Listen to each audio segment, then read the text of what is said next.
Hello students, I am Akshay and welcome to my YouTube channel study my way. आज हम देखने वाले हैं डायमेंशन एनालिसिस पार्ट 2। पार्ट 1 हमने इसका करा दिया था। देखते हैं पार्ट 2 में कौन कौन सी डायमेंशंस जो हम पढ़ लिए। तो स्टार्ट करता हूँ। तो सबसे पहला मैं यहाँ देखता हूँ लीनियर मूवमेंट। कुछ डायमेंशन मैंने बता दिए थे, पिछले क्लास में एक आई थी। इसमें देखता हूँ मैं लीनियर मूवमेंट। तो लीनियर मूवमेंट को पहले देखता हूँ फॉर्मूला क्या होता है, मास इनटू वेलोसिटी। फॉर्मूला क्या होता है, मास इनटू वेलोसिटी। मास को किससे प्रोड्यूस करते हैं, एन से। किससे करते हैं, एन से करते हैं। और ये वेलोसिटी, वेलोसिटी का मैंने पीछे निकाला हुआ है। वेलोसिटी का मेरा होता है एंटी माइनस वन। वेलोसिटी का मुझे याद है क्या होता है, एंटी माइनस वन, जो मैं पीछे निकाल चुका हूँ। और इसे दोबारा भी हम निकाल सकते हैं फॉर्मूले से। डायरेक्ट कितना, एंटी माइनस वन है, मास का एम है। तो इसकी मैं डायमेंशन देखूंगा क्या होगी मेरी, M L T minus one, M L T की पावर माइनस वन। ये लीनियर मोमेंटम की होगी। अगर आपको फॉर्मूला याद हो, फॉर्मूला पता हो, तो आप आसानी से इसको निकाल सकते हैं। प्रेशर की बताता हूँ। प्रेशर की होती है फोर्स अपॉन एरिया। प्रेशर क्या होता है, फोर्स अपॉन एरिया। फोर्स की मैं निकाल चुका पीछे, M L T minus two. Force की पीछे निकाली हुई है, M L T minus two. अब देखिए एरिया की यूनिट किस में होती है, मीटर स्क्वायर में होती है। एरिया की यूनिट किस में होती है, मीटर स्क्वायर में होती है। इसलिए इसकी जो डायमेंशन है वो एल टू है। मीटर को किस में रिप्रोड्यूस करते हैं, एल में करते हैं, एल में करते हैं। यहाँ पे क्या हो गया मेरा, एल टू हो गया।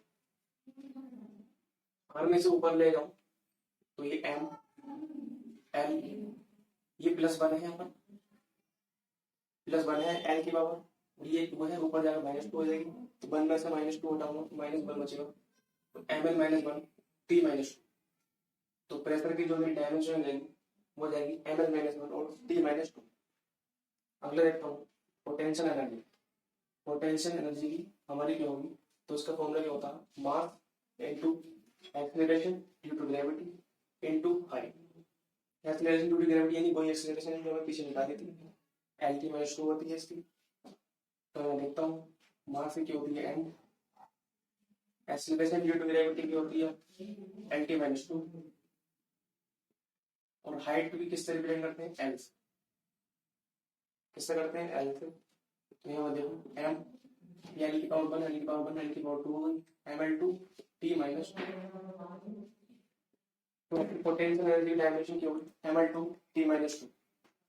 आगे देखता हूँ चौथा मेरा इम्पल्स। इम्पल्स से फॉर्मूला होता है फोर्स इनटू टाइम। फोर्स की मैंने निकाली हुई है ऊपर। फोर्स की होती है M L T minus two into time. Time किससे रिलेट करते हैं, टी से।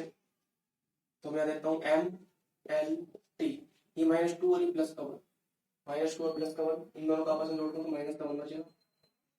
इसकी क्या होगी, इम्पल्स की M L T minus one. ये आपको समझ में आ गए होंगे। एक और देखते हैं यहाँ पर स्ट्रेस। स्ट्रेस और प्रेशर दोनों सेम होती है। स्ट्रेस का भी एक फॉर्मूला क्या होता है, फोर्स अपॉन एरिया। इसकी भी जो डायमेंशन क्या हो जाएगी, M L minus one T minus two. तो ये कुछ डायमेंशन है जिसे आप नोट कर सकते हैं। सिक्स लेता हूँ। सिक्स क्या है, स्ट्रेन। स्ट्रेन का फॉर्मूला होता है extension in length upon original length. Original length तो मतलब क्या है यहाँ पर, और मेरे पास कोई रबड़ है, उसकी ओरिजिनल लेंथ अभी है, ये इसकी ओरिजिनल लेंथ है। और मैं इसका थोड़ा स्ट्रेच कर दूँ, ये तो स्ट्रेच नहीं कर रहा, सॉलिड है। अगर इसकी जगह कोई रबड़ होती तो मैं इसको स्ट्रेच कर सकता था।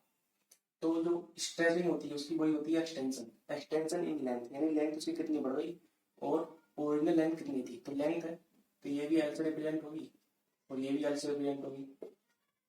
ये भी वन है, ये इसकी पावर ही वन है। तो कितनी हो जाएगी, पावर जीरो हो जाएगी। यानी इसकी कोई यूनिट नहीं होगी, कोई डायमेंशन नहीं होगी। ये डायमेंशन लेस है, यानी स्ट्रेन की कोई डायमेंशन नहीं होती, ये आपको याद रखना होगा। दूसरा मैं देखता हूँ सातवां मेरा coefficient of elasticity. Coefficient of elasticity का फॉर्मूला होता है स्ट्रेस अपॉन स्ट्रेन। क्या होता है आपका, स्ट्रेस अपॉन स्ट्रेन। स्ट्रेस का मैंने निकाला होगा पीछे, M L minus one T minus two. ये होता है आपका स्ट्रेस का फॉर्मूला। और बात करूँ स्ट्रेन की, स्ट्रेन की होती है मेरी कोई डायमेंशन होती नहीं इसकी, इसकी कोई डायमेंशन नहीं होती।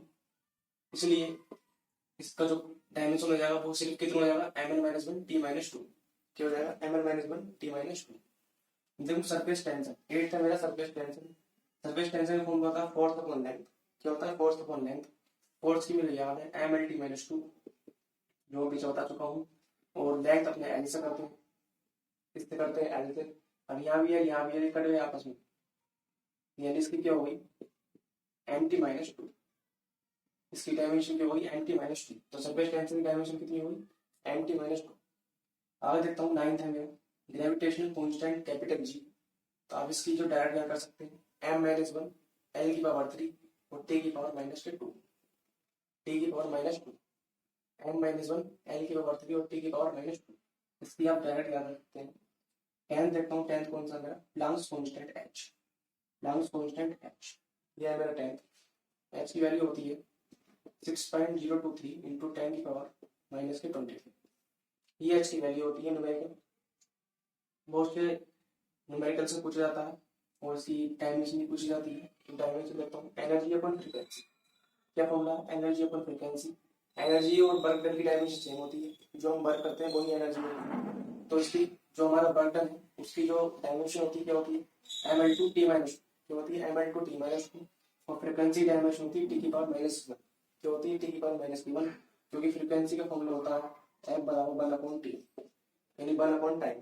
टाइम को अपन लगाएंगे टी की पावर कितनी जाएगी? -1। तो हमने यही लगाया T⁻⁻1। तो ये सारी आपकी हो गई, आप इसे देख सकते हैं। तो आपको चैनल पसंद आया और जो मैंने पढ़ाया वो पसंद आया, आप कमेंट के माध्यम से मेरे कमेंट बॉक्स में शेयर कर सकते हैं, बता सकते हैं कि आपको क्या प्रॉब्लम है। और चैनल को सब्सक्राइब करिए, शेयर करिए, लाइक करिए। आगे वीडियोस लेकर आऊँगा। Thank you for watching.